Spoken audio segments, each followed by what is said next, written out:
시청자 여러분 안녕하십니까? KBS 9시 뉴스입니다. 여러분 안녕하십니까? 여러분 안녕하십니까? 오늘의 주 뉴스입니다. 뉴스룸을 시작하겠습니다. 조중동 조중동이 계속 이렇게 경영.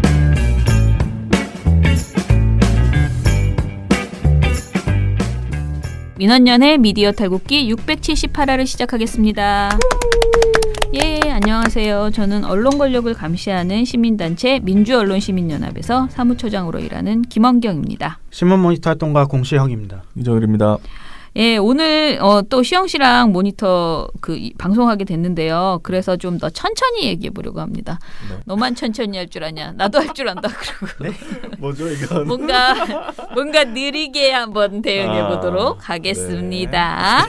네. 자, 저희가 예고해 드린 것처럼 선희 씨가 지난번에 방송했는데요. 우리 아주 자랑스러운 민원연의 신문모니터위원회, 방송모니터위원회가 둘이 힘을 합쳐서 보고서를 썼습니다. 이 보고서 쓴다고 2달 동안 모여 있었어요. 그죠? 대략 2달을 몰려다녔습니다. 2달을 같이 술 먹었나요? 네. 그랬죠. 술도 좀 먹고. 네. 나름 의미 있는 공동 작업을 했습니다. 두 위원회가 같이 내서 저는 주제를 도대체 뭘 할까 상당히 걱정스러웠는데요. 딱 좋은 주제를 낸 것 같아서 아주 마음에 들어요. 자, 언론사 노동 용어에 대해서 모니터를 했는데요. 이런 식으로 용어에 대해서 노동뿐만 아니고 다양한 거를 우리가 할 수 있잖아요. 그래서 정기적으로 뭐 1년에 한 번씩은 이걸 낸다거나 6개월에 한 번씩 낸다거나 뭔가 이렇게 이번처럼 2달에 걸쳐서는 하지 말고 한 달은 항상 조인해서 뭘 같이 해본다거나 그래서 시리즈로 가는 것도 좋겠다. 용어를 시리즈로 그런 생각도 저는 들었어요. 왜냐하면 우리가 결국은 정명이 제일 중요한 건데 이제 우리가 말하는 프레임이라는 것이 결국은 이름으로 그러니까 호칭, 그 용어 표현 이런 걸로 이제 되는 것이라서 우리가 지금 제대로 그들을 어떤 사안을 제대로 불러주고 있는가에 대해서 시리즈로 계속 신문방송이 같이 해보는 건 참 의미 있지 않을까라고 생각합니다. 투쟁으로 이룬 사랑 민원연 신문방송 분과 모니터 강성 귀족언론 특집 철의 노동자 너와 나 철의 노동자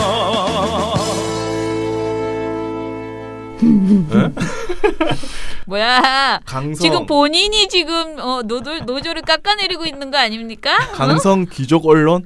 그렇죠. 사실 언론이야말로 강성 귀족의 대표적인 정의에 딱 해당이 되는데 딴 사람들을 강성 귀족 뭐라고 하고 있어요. 우리가 이 주제를 선택한 이유 그리고 모니터 배경 등을 직접 같이 했던 시영 씨가 좀 요약해서 얘기해 주시죠. 네, 사실 언어 습관이 굉장히 사고에 영향을 미친다는 게 과거부터 이제 심리학자들의 통설이었죠. 그래서 언론들이 말씀하신 대로 언론들이 어떻게 이름을 붙이는가에 대해서 사람들의 사고를 프레임을 형성하는 데 많이 영향을 끼치거든요. 네네. 그래서 특히 노동 용어에 대해서는 이제 그동안 막 강성 귀족 언론, 귀족 노조라든지 네. 이런 말들이 많이 있었어요. 그래서 저희들은 여기에서부터 이제 문제의식을 갖고 월요일부터 6월 30일까지 신문방송을 대상으로 5개 일간지와 2개 경제지의 지면, 방송은 3개 지상파와 4개 종편의 저녁 종합 뉴스를 대상으로 이제 노동 용어들을 모니터를 했습니다. 네. 그래서 1편에서는 이제 노동자나 근로자, 개별 노동 관계 전문 용어로 좀 하자면 거기에서 쓰는 용어들을 주로 분석을 했고요. 2편에서는 이제 노동자들의 단체 행동에 대해서 주로 분석을 했습니다. 단체 행동? 네. 그런 깊은 뜻을 갖고 이렇게 1편, 2편을 나눈 것입니까? 우리는 몰랐네요. 검토하는 나도 몰랐네요. 약간 그런 구성은 깔려있죠. 완전히 의도상 이렇게 쓴 건 아니고요. 하다 보니 이렇게 네. 네. 잘 듣네. 네. 네.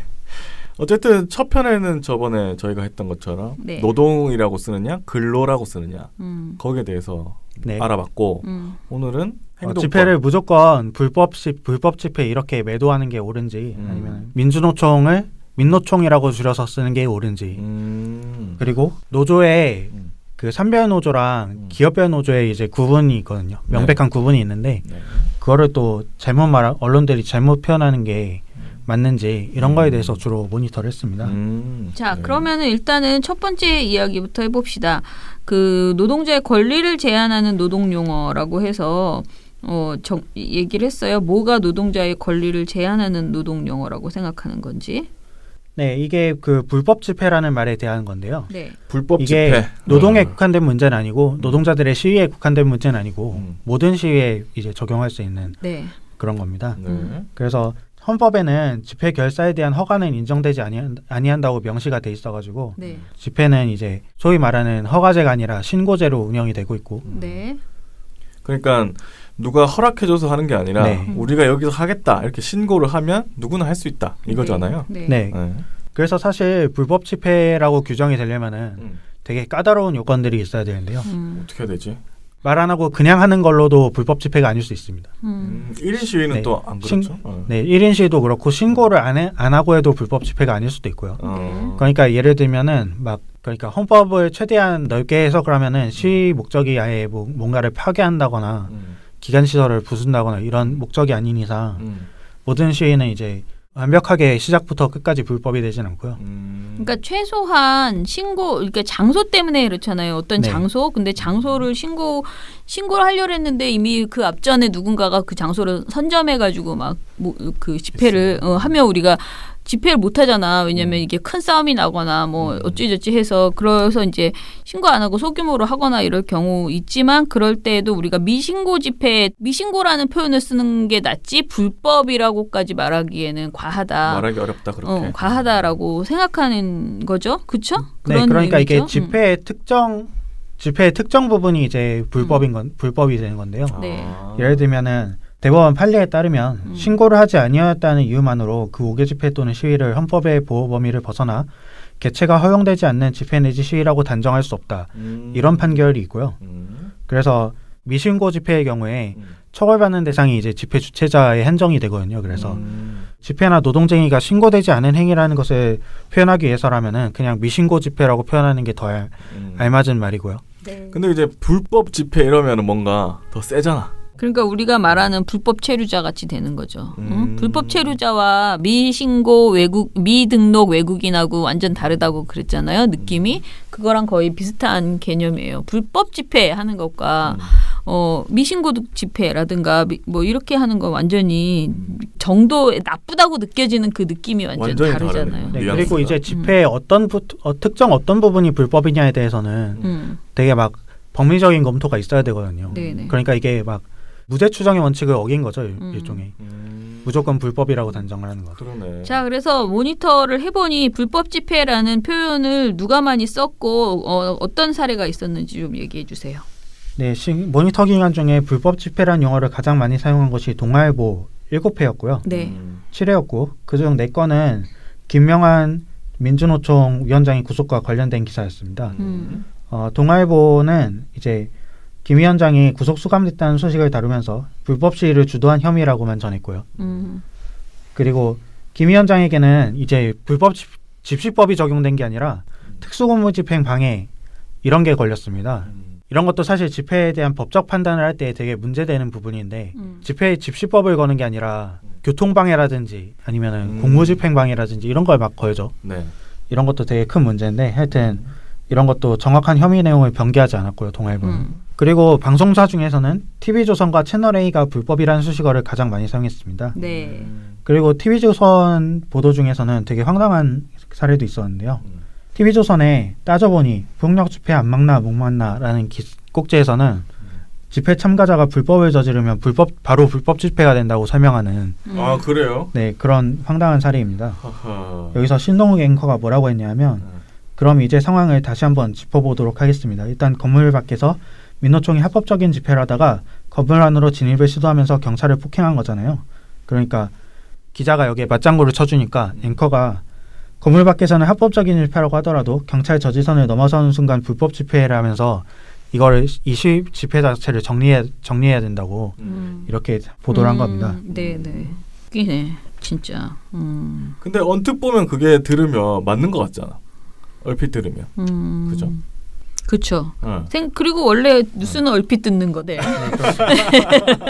그러니까 우리가 낚이는 거야. 모든 뉴스를 이렇게 꼼꼼하게 모니터하듯이 보는 사람이 많지 않고 얼핏 들으면 뭔가 이게 분위기상 나쁜 것 같고 굉장히 심각한 것 같고 막 이렇게 느껴지게 만들잖아요. 그러니까 불법 집회라는 단어 자체가 사실은 별로 적합하지가 않네요. 전혀. 그렇죠. 모든 집회에. 그렇죠. 모든 집회에 불법 집회라고 단정해서 보도하는 것 자체가 사실 합당하지 않은 거고요. 그러네. 그러면 이제 반대로 이걸 싸잡아서 폭력 집회, 불법 집회 이렇게 말하지 않고 좀 그래도 구분해서 보도한 경우의 사례는 있는지 좀 얘기해 주세요. 이게 SBS의 폭력행위 민주노총 간부 6명 영장 강력 반발이라는 기사를 좀 나은 집회 보도 라고 저희가 선정을 했는데요. 네. 좀 나은? 네. 좀 나은. 여기서는 이제 국회 앞에서 있었던 민주노총이 이제 3월이나 4월 중에 그 국회 앞에서 시위를 하지 않았습니까? 그때 국회 단장을 파손하고 이런 행위가 있었는데요. 이거를 이제 국회 앞에서 있었던 집회 때 폭력을 휘두른 혐의라고 집회에서 있었던 폭력 행위라고 이제 특정을 해준 거죠. 네. 차라리 이런 식의 보도가 낫다고 저희는 판단을 했습니다. 그러니까 집회는 그냥 집회로 딱 끝이고 집회에서 폭력을 휘두른 혐의라고 해서 아예 별도로 처리를 한 그러니까 폭력을 휘두른 사람이 있다 몇 명이 그냥 그렇게만 이제 처리를 한 것이 차라리 낫다라는 거죠. 전체 집회를 그러면은 모든 집회 막 몇만 명이 있어도 그 중간에 몇 명이 폭력을 휘둘렀어. 그러면은 전체가 다 불법 집회가 되느니 그렇게 하지 말고 집회에서 폭력을 휘두른 혐의를 가지고 있는 사람이 누구누구 이렇게 전하는 것이 낫다라는 것이죠. 근데 진짜 얼핏 들으면 모르겠다. 그렇죠? 네, 그 집회에서 수많은 사건들이 일어나는데 각각에 대해서 법률적 판단이 다를 수가 있어요. 그 아저씨들 지난번에 그 술 먹고 문화재에 들어가셔서 이렇게 하신 그런 분들이 계셔도 그 전체를 다 불법 집회 광화문 집회조차도 그렇게 말하진 않잖아요 우리가. 그럼 TV조선 말로는 그 집회 자체가 다 불법이네. 그렇지. 그렇게 따지면 그죠? 불법 집회죠. 쓰레기 집회 또는 뭐 폭력 집회. 그들 주장대로 하면 그들의 컨셉대로 하면은 그 집회는 그 문화재 파괴 집회 뭐 이렇게 말해도 할 말이 없는 거지. 문화재 훼손 그리고 폭력 강목 들고 뭐 이렇게 해가지고 연행되고. 네, 내란 선동 문건까지 나오고. 그렇죠. 또 막 간다 또. 아니 그쪽 논리를 들어가면 그러니까 그거 아닙니까? 그 논리로 하지 말자라는 것이죠. 네. 자, 그러면은 이제 노동조합에 대해서 이제 사실은 이거는 이해를 못하고 있는 건 아니고 알면서 이러는 것 같은데요. 네. 노동조합에 대해서 잘못 쓰는 용어들이 있어요. 이것들을 좀 얘기해 봅시다. 네, 사실 저희가 내부 토론 과정에서도 분과원들이 그 의견 대립이 좀 많았던 부분이 이 부분이거든요. 네. 복잡하다, 몰랐을 노조의 것이다. 조직 구조에 대한 노조에 대해서 사전 지식이 별로 많이 없으니까 이제 노조의 조직 구조를 잘못 표현하는 게 왜 그렇게 큰 문제인지 이거 자체를 사람들이 인식을 잘 못합니다. 그래서 저희들이 이제 따져봤는데요. 네. 이제 우리가 따져보니. 네, 우선 노동조합의 조직 구조에 대해서 좀 사전 지식이 필요합니다. 네. 그 노동조합에는 기업별 노조랑 산별 노조가 있거든요. 네. 이제 기업별 노조는 조직 대상을 이제 기업 단위로 조직을 하는 거고요. 산별 노조는 전 산업, 그러니까 이게 중세 때 약간 직공조합 이런 데에서 이제 유래가 돼가지고 유럽에서는 산별 노조가 되게 일반적이거든요. 그러면 이렇게 전 산업 단위로 노조를 조직하게 되면은 노동조합을 구성해서 같은 일을 하는 노동자들이 비슷한 환경에서 일할 수 있도록 이제 산별 교섭을 하는 게 가능합니다. 그렇죠. 그러면 이렇게 되면 이제 노조 바깥에 있는 노동자들에게도 그 단체 협상의 혜택이 돌아가게 만들 수 있거든요. 네. 그래서 애초에 민주노총이 이제 산별 노조로 하겠다고 처음에 설립을 했어요. 그랬는데 그 법적으로 산별 교섭을 강제할 방법이 없어가지고 사실 민주노총도 기업별 노조로 운영되고 있는 게 현실이거든요. 네. 기업별 노조는 그냥 기업 안에서만 노조 활동을 하고 뭐 협상을 하고 그렇죠. 그런 거고 산별 노조는 그러니까 전체 사업장에 우리랑 비슷한 그 같이 가입돼 있는 우리랑 비슷한 일을 하는 사람들이 같이 투쟁을 하고 같이 뭔가 요구를 할 수 있는 그런 네. 거라고 생각하면 되죠. 네. 네. 이제 대표적인 산별노조로는 민주노총 산하에 전국 금속노조가 있는데요. 네. 네, 그 흔히 금속노조라고 하죠. 네. 이외에도 전국 자동차 노동조합 연맹, 화섬연맹 등 산업별로 노조를 꾸려서 여기에 소속된 기업체 지부들이 있습니다. 이 중에서 가장 유명한 언론에 가장 잘 보도되는 게 현대차 노조 이런 거죠. 그렇죠. 근데 사실 현대차 노조라고 부르면 안 됩니다. 왜냐하면 이게 독립된 노조가 아니라 현대차 지부인데요. 공식 명칭이. 현차는 금속노조 소속이잖아. 아니야? 네. 맞지? 그러니까 제일 위부터 올라가면 민주노총 금속노조. 그렇게 얘기를 해야 되겠죠. 네, 최소한 금속 현대차 지부 정도는 명시해야 이 노조의 구조를 정확하게 알 수 있는 건데요. 네. 이거는 이제 정식 명칭도 아니고 부정확한 명칭을 알리게 돼가지고 노조의 산별 교섭력이라고 하는 걸 좀 떨어뜨리게 되는 의도적으로 떨어뜨리는 그런 그 명명법이고요. 그러니까 현대차 노조만 딱 떨어뜨려가지고 얘기를 네네. 하고 만약에 뭐 민주노총 금속노조 현대차 지부라고 얘기를 안 하면 노조의 구조를 이제 잘못 전하게 되고. 근데 이제 우리도 민원연도 사실 보고서 쓸 때 그런 일이 굉장히 많은데 네네. 이렇게 하잖아요. 처음에는 전체 플레임을 다 써주고 가로 열고 이하 현대차 노조 이렇게 하잖아요. 근데 한 번은 저는 꼭 그렇게 써줘야 된다고 생각하거든요. 그러니까 아시는지 모르겠지만 우리 보고서에서는 반드시 뭐 전국 언론 노조 KBS 본부 가로 열고 이하 KBS 노조 이렇게 하지 처음부터 KBS 노조라고 안 하거든요. 네. 근데 그거를 이제 언론사들이 그 워낙 한 글자라도 줄이려고 하는 그런 기본적인 입장을 가지고 있고 방송사들은 더더욱이 이거를 플레임을 다 풀어서 하는 걸 난 거의 본 적이 없는 것 같아요. 저도 못 본 것 그죠? 같아요. 네. 근데 대부분이 이렇게 하고 있는데 그러다 보니까 사람들이 국민들이 지금 말씀하신 그 취지 있잖아요. 그 노조의 기본 그 노조가 포지셔닝이 어떻게 되어 있는지 그거 노조를 이해하는 데 있어서 그 플레임이 되게 중요하거든요. 근데 그게 계속 우리한테 약간 인식이 안 되고 있는 그런 오류가 생기는 것 같아요. 근데 네. 실제로 어떻게 되고 있어요? 모니터 해보니까. 이게 또 문제가 뭐냐면 네. 이게 공식 명칭이 아니라고 하는 이유가 노조법 7조에 7조 3항에 이런 조항이 있습니다. 이 법에 의해서 설립된 노동조합이 아니면 노동조합이라는 명칭을 사용할 수 없다. 이런 조항이 있어요. 네. 그러니까 또 이게 500만 원 이하의 벌금에 처한다고 규정할 수 있는 그 형사처벌 조항이 있거든요. 그래서 이 법에 의하면 언론사들이 불러준 대로 금속노조 현대차지부 조합원들이 자기를 현대차 노조라고 깃발을 들고 나오잖아요. 그러면은 이 법에 저촉이 될 수 있다는 겁니다. 그러면은 이제 언론이 불러준 대로 자기를 부르면 노조 사칭으로 벌금이 물리는 황당한 일이 벌어질 수 있다는 거죠. 근데 실제로 그런 사람 한 번도 못 받지 않았어요? 네, 이게 사실 그러니까. 이런 법이 사실 사문화된 그 약간 뭐 실제로 적용 사례가 있는지 좀 모르겠는 법이라서. 네네.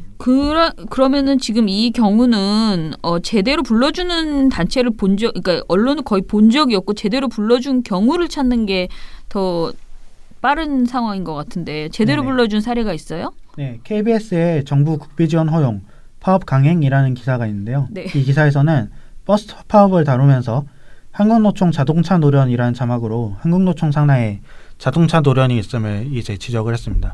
정확하게 지명을 했고요. 그럼 못한 곳은 방송사는 지금 보니까 꽤 많은 것 같은데? 네, 사실 대부분의 언론이 그냥 이런, 현대차 노조. 네, 저희들 분권 사이에서도 이제 말이 많았으니까 사실 이거를 노조의 조직 구조로 이해한다는 게 좀 일반 국민들의 상식에서는 약간 아직 먼 내용이긴 하고요. 그리고 사실 요즘은 예를 들어 요즘 KBS나 MBC 같은 경우에 노조가 너무 많잖아요. 네. 노조 막 3개 이렇게 되니까 그냥 KBS 노조가 이랬어. 그러면 사람들은 예전에는 노조가 하나일 때 익숙해져가지고 노조가 이런 얘기를 했어? 그러면은 이건 진짜겠네라고 생각했는데 제2노조나 뭐 MBC의 제3노조 이런 데서 엉뚱한 소리 한 거 이거를 이제 아주 큰 노조 그러니까 어떻게 보면 전국언론노조 그러니까 민주노총 전국언론노조 소속의 노조들이 한 거로 이제 생각하고 심각하게 받아들이시는 분들도 있거든요. 그러다 보니까 사실은 노조를 저는 어쩔 땐 이건 악의적이라고 생각해. KBS 노조라고 그냥 자꾸 그렇게 얘기하거나 제3노조, MBC 노조라고 하면서 말하면은 MBC 노동조합이라고 그러고 막 이렇게 애매하게 막 이렇게 할 때는 이거는 그 앞에 설명을 해줘야 되는 거 아닌가. MBC의 제3노조인 뭐 이렇게 해줘야 되는 것 아닌가. 그런 거기 낚이는 사람들 많습니다. 그죠? 네. 그런 것 같아요. 제가 봐도.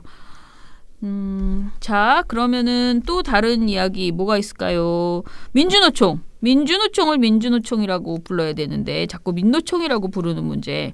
이것도 제가 보기엔 사람들이 크게 모르시는 것 같아요. 그죠? 네. 이것도 사실 막 민노총이라고 부르면 뭐가 문제냐 이렇게 얘기하는 분들도 많았거든요. 네. 그래서 사실 대부분의 언론들이 그 어떤 단체가 있으면은 정당이나 이런 단체들이 있으면 그 사람들이 불러달라는 대로 불러주거든요. 그렇죠. 네, 예를 들면 자한당도 자한당이라고 부르지 않잖아요. 한국당이라고 네, 불러달라고 하지. 본인이. 그렇죠. 자기들은 한국당이라고 자유당이라고 부르는 언론도 없고. 네, 민주노총은 꾸준히 자기를 민주노총이라고 불러달라고 하는데 민노총이라고 한다는 겁니다.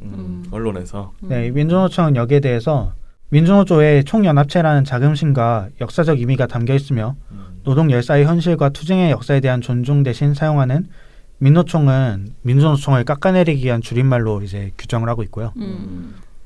그 한국노총의 경우에는 그 단체 규약에다가 약칭은 한국노총이라고 한다라고 써 있어요. 그런데 이제 언론들은 그냥 자기들 좋을 대로 부르고 있는 거죠. 한국노총을 한노총이라고도 많이 하죠. 그렇죠. 네. 근데 여기에 대해서 좀 균형성이 없어 보입니다. 통계를 좀 내보면 네. 균형이 좀 없어 보이는데요. 그 7개 신문사에서 민주노총과 한국노총의 야거 보도량들을 비교를 해봤는데요. 조선일보는 민노총을 쓴 게 116번, 민주노총을 쓴 게 40번인데요.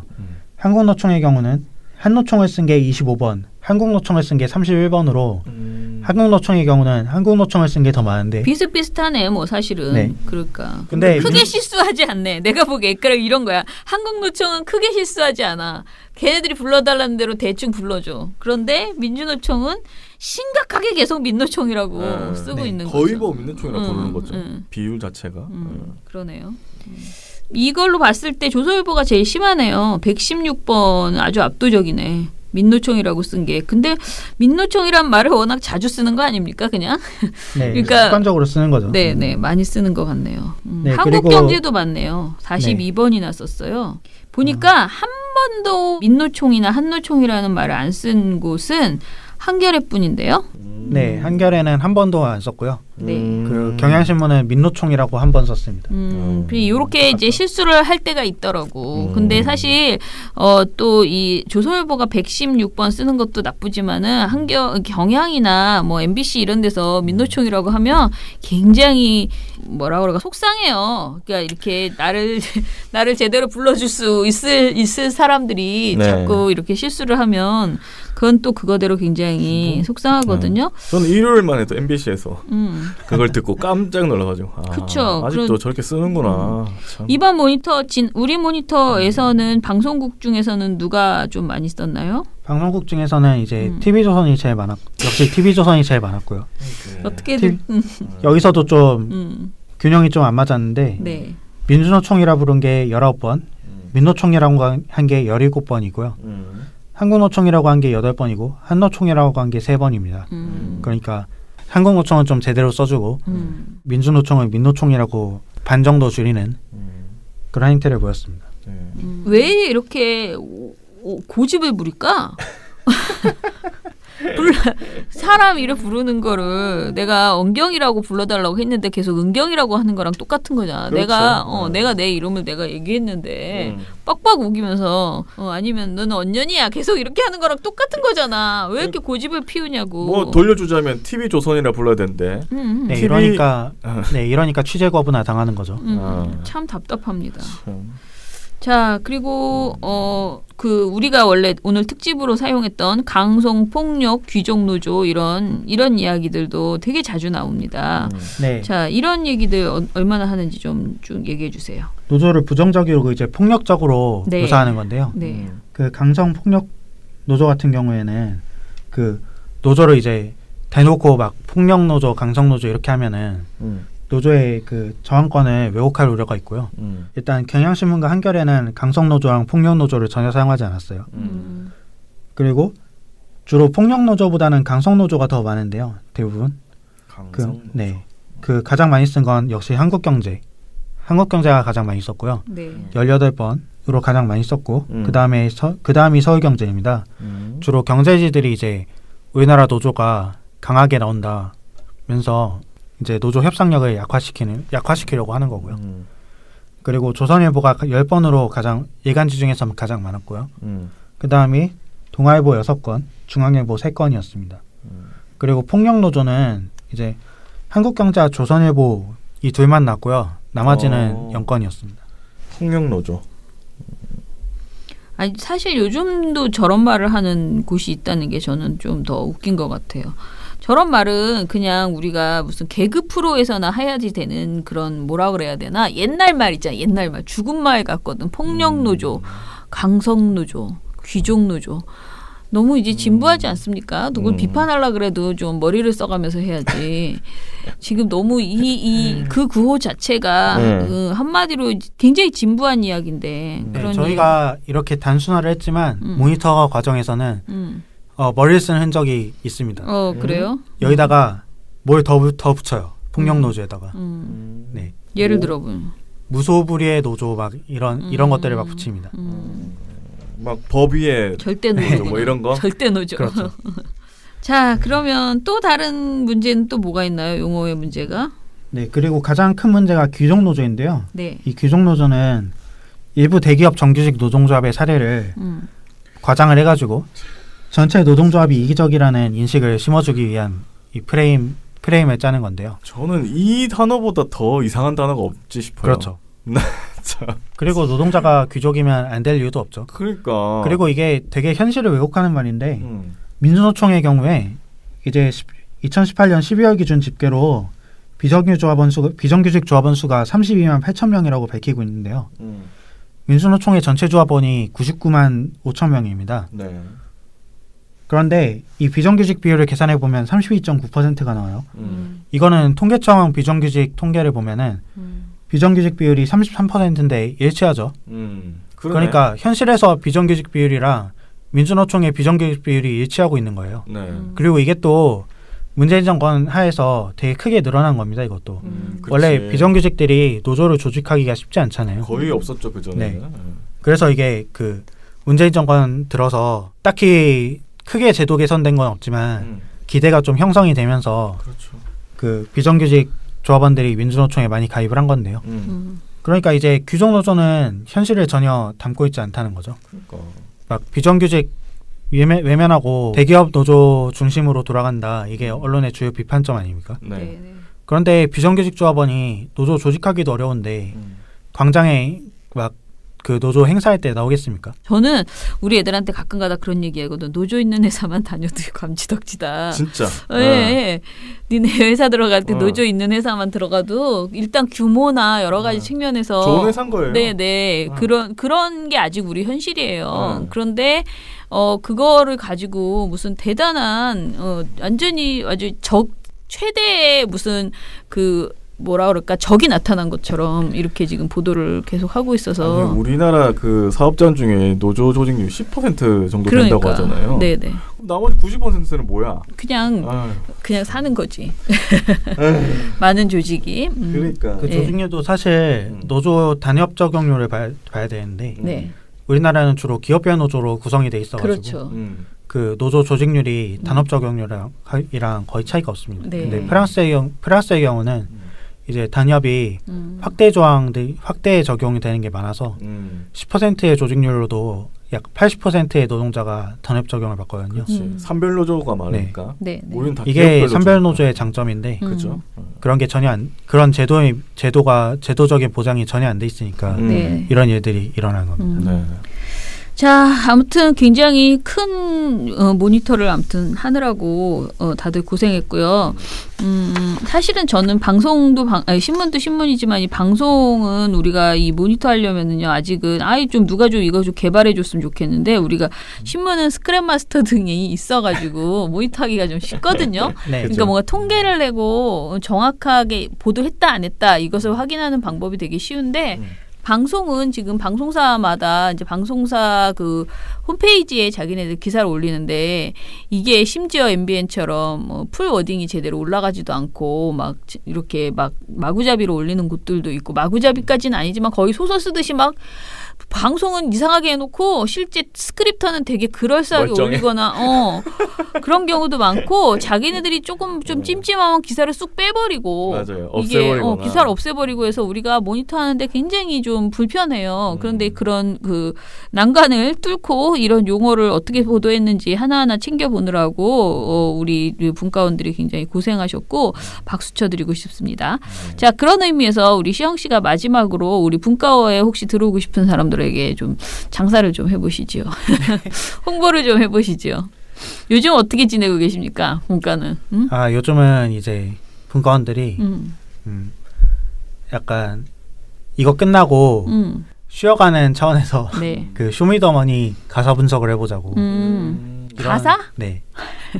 가사도 텍스트 아니냐면서 그렇게 가사 분석을 이런 재밌는 것도 합니다. 재밌겠다. 네. 시영 씨가 지금 신문분과인가요? 신문분과 간사입니다. 선희 씨가 방송분과 간사고. 네, 신문분과의 문은 언제든지 열려 있고요. 네, 저도 우선은- 아무튼 다음 주에는 그러니까 지금 11월이잖아요. 이게 곧 11월이 되잖아요. 그래서 12월에는 분과원 모집을 위한 교육을 또 시작을 해야 되겠다라고 생각을 하고 지금 있어요. 사람이 많은가요? 신문분과는? 6분에서 8분 정도가 꾸준히 주로 참고. 오시고, 네, 꾸준히 네. 오시고요. 네. 방송분과는 한 몇 명이 되시는지 방송분과도 한 10명 정도로 네. 꾸준히 온다고 그렇게 들었거든요. 잘 되고 있네요. 네. 뭐 잘 되는 건 뭐 예전에 우리 그 리즈 시절 이런 때는 뭐 한 30명씩 각 분과당 뭐 이랬으니 와, 뭐 그럴 30 때는 명씩. 그럴 때는 뭐 진짜 분과를 쪼개 가지고 분과를 분과로 만들어 가지고 이렇게 뭐 예능 분과, 드라마 분과, 뭐 보도 분과 막 이렇게 나눠서 할 정도로 그렇게 많았거든요. 그런 시절이 다시 올 수 있도록 우리 분발합시다. 그러면 뭐 전화를 해야 되나요? 민원연에다가? 예, 민원연에 전화하시던가 네. 뭐든지 다 됩니다. 전화하셔서 시영 씨를 바꿔달라. 분과에 가입하겠다 이렇게 얘기하면 되죠? 네. 네. 알겠습니다. 자, 그럼 오늘 모니터래. 오늘 모니터 이걸로 마친대. 하도 모니터 얘기를 하니까. 오늘 방송은 이것으로 마무리하고요. 저희 또 뭐를 할 예정이냐면요. 방송 제가 말씀드린 TV조선이래. 조선일보가 TBS 뉴스공장을 엄청나게 공격하는 기사를 썼는데 그 기사를 보면 일단은 화가 나는 건 민원연 자체도 민원연이 뭐 최다 출연으로 지금 나오던데 난 정말 억울하다 이런 강한 주장을 하고 꼴랑 3분 막 이렇게 어떤 날은 30초밖에 인사만 하고 끝냈는데 거기에 최다 출연자가 돼버려가지고 그것도 억울하지만 사실은 뉴스공장을 비판하는 조선일보의 그 논리가 너무 진짜 내로남불이다라는 생각이 좀 들어서요. 그거에 대해서 비평하는 그 이야기를 해보겠습니다. 네. 자, 그러면 오늘 방송 이것으로 마무리할게요. 소영이 오늘 일본 가시나요? 네, 일본은 갑니다. 지금 방송에 나올 때쯤엔 이미 그렇죠. 가셨겠네요. 가 일본 있을 근데 거예요. 뭐 하세요? 진짜 그 얘기를 안 했네? 네. 일단은 제가 왜 일본 가게 됐는지 간단하게 말씀을 드리면 우생모라는 단체가 우리나라에 생겼대요. 우에무라 다카시를 생각하는 모임이래요. 우에무라 다카시. 근데 누구죠? 우에무라 다카시가 도대체 누구냐? 저도 이번에 처음 알았는데요. 저희 임재경 고모님이라고 전 한겨레 신문 부사장님이시고 또 이렇게 동아투이 조선투이 당사자는 아니시지만 동아투이 조선투이의 영원한 친구인 정말 딱 같은 시대를 사셨던 그런 언론인이 분이세요. 근데 임재균 선생님께서 이부영 지금 현재 자유언론실천재단 이사장 그리고 여러 조선투이 선생님들, 동아투이 선생님들 그리고 한겨레에 있는 여러 언론인들과 같이 이 우생모라는 걸 만든 거예요. 근데 왜 만들었냐? 이 우에무라 다카시라는 분이 일본군 성노예 피해자를 최초로 보도한 사람이래요. 이 사람이 1991년 8월 11일에 일본군 성노예 문제를 처음 보도해서 세계 여성인권 분야에 큰 파장을 일으켰고요. 그래서 물론 이 사람 말고도 여러 사람이 이제 그 이후에 기사를 썼는데요. 일본 우익 세력이 이 우에무라 다카시를 굉장히 세게 공격을 했더라고요. 날조 기자다라고 일본에서는 이렇게 표현하나 봐요. 날조 기자. 나 요거 참 마음에 드는 것 같아. 날조 기자. 써먹으시라고. 근데 날조 기자라는 말을 하면서 집중적으로 공격을 했고요. 이 위협에 시달리다가 그가 아사히 신문을 퇴직하고 이제 어떤 대학에 가게 된 거예요. 근데 무슨 여자 대학인데요. 근데 그 대학에 부임하기로 했는데 그 대학을 엄청나게 공격해가지고 대학에서 결국은 이제 입사를 못해요. 학교에 들어가지 못해요. 그리고 계속 명예훼손성 그런 것들을 이제 진행을 해서 지금 명예훼손 소송을 계속 진행하고 있습니다. 이분이. 그래서 어떻게 보면은 이 사람이 굉장히 양심적인 사람이고 이 사람이 쓴 글들을 저도 책을 좀 읽어봤는데요. 진짜 양심에 걸맞게 이게 무슨 뭐라고 해야 되나 정파적인 이런 행동이 아니에요. 그냥 이런 게 있었고 한국의 위안부가 있었고 그 사안을 계속 집요하게 이제 한국 어떻게 보면 친한파이긴 하죠. 왜냐면 한국을 좋아하시니까 한국어도 잘하시고 한국인하고 결혼하셨고요. 그리고 한국 문제 특히 위안부나 이런 관련된 모든 문제에 굉장히 관심이 많았어요. 젊은 시절부터 내내 여러 가지 방식으로 써왔고요. 그래서 그런 노력을 하시다가 이렇게 우익들의 그 혐한 그의 공격에 지금 처해 있어서요. 이분을 우리가 후원하는 그런 모임을 했고 이런 것이 이제 우리만 하는 게 아니고요. 일본 내에서도 굉장히 열심히 펼쳐지고 있어요. 이분을 후원하는 모임들이. 그래서 그쪽에 있는 이분을 후원하시는 후원 사업 그 사업회와 이 우생모가 같이 마지막 재판이라고 하는데 지금 후쿠시마에서 이제 곧 이제 재판이 열리나 봐요. 공판이. 거기에 응원하러 가는 겁니다. 근데 저는 우생모 선생님들이 가자고 하셔가지고 가게 됐습니다. 가게 됐다. 말이 참 이상하네. 근데 갈 때는 선생님이 저한테 얘기할 때는 여성이 너무 안 가서 이게 왜 이제 위안부 관련된 이슈고 그런데 여성이 이렇게 안 가는 게 너무 안타깝다라고 하면서 저를 막 설득하시고 그리고 선생님들은 항상 우리를 언협이라고 아직도 생각하니까 이게 언협에서 이런 거에 좀 집중해줘야 되지 않겠냐라고 이제 얘기를 하셨는데요. 실제로 제가 그렇게 가기로 결정하고 나서 보니까 같이 가는 분 중에서 김선주 선생님 있죠? 한겨레 칼럼니스트.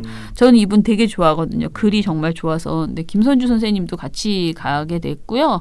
그다음에 좋은 동국대 명예교수님, 사회학과 교수님도 같이 가셔서 저 말고도 여성분은 얼마나 있더라. 알고 보니 저는 낚였더라라는 것인데 저는 너무 좋아요. 아무튼 간만에 저도 이렇게 어르신들이랑 좋은 얘기 많이 나눌 수 있을 것 같고요. 또 이 우에무라 다카시 이 기자도 워낙 정말 뭐라 그래야 되나 의지를 갖고 좋은 일을 선행을 실행하고 계신 분이어서 좀 만나보며 큰 힘을 받지 않을까 이렇게 생각하고 저희가 할 수 있는 일 민원연 차원에서 같이 할 수 있는 일은 무엇인가 좀 찾아보려고 하고요.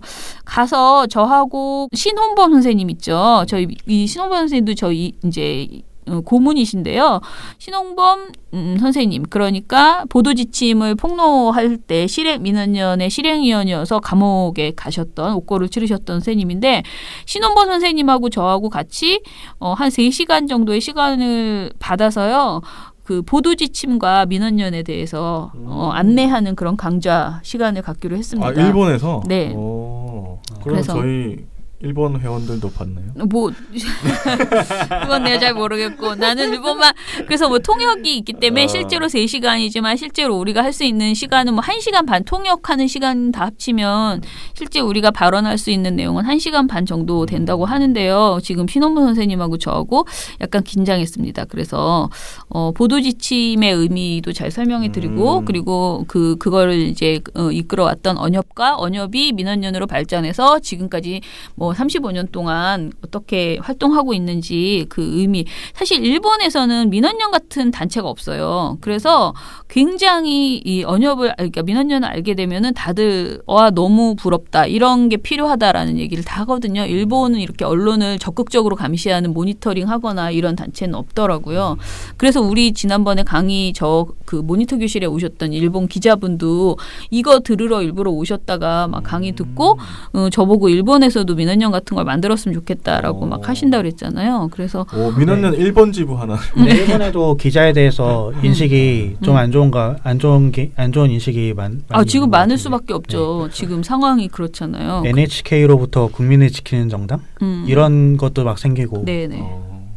지금 아무튼 그렇습니다. 그래서 뭔가 의미 있는 일을 하고 올 것 같은데요. 네. 뭐 제가 하는 일보다는 좋은 얘기를 많이 듣고 저는 제가 아는 조그만한 내용들을 좀 일본에 잘 전달해드리고 오겠습니다. 그럼 저희 언제 오세요? 저는 그 토요일 날 오후에나 서울에 도착합니다. 그러면 월요일에 뵙겠네요. 네네. 생방송으로. 네. 생방송은 아니지만. 월요일에나 여러 번 뵐 수 있겠네요. 진짜로 뵙는 거는 네. 그렇겠네요. 자, 인사할게요. 민원연의 미디어 탈곡기는 내일도 열심히 털어드리겠습니다. 탈탈탈 안녕.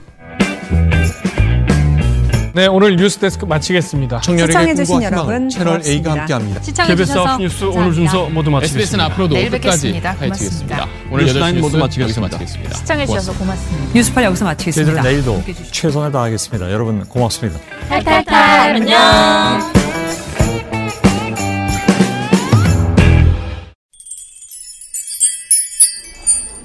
민원연 회원 가입 가입하시면 매달 후원회비가 $9 지상파의 종편 신문까지 세트로 감시하는데 $9 거기에 좋은 보도 좋은 방송까지 발굴하고 팟캐스트도 매일 나가는데 $9 매달 소식지도 나가고 매년 회원들과 같이 하는 행사도 여러 개 하는데 $9 그럼 10,000원으로 하시죠. 오케이 땡큐.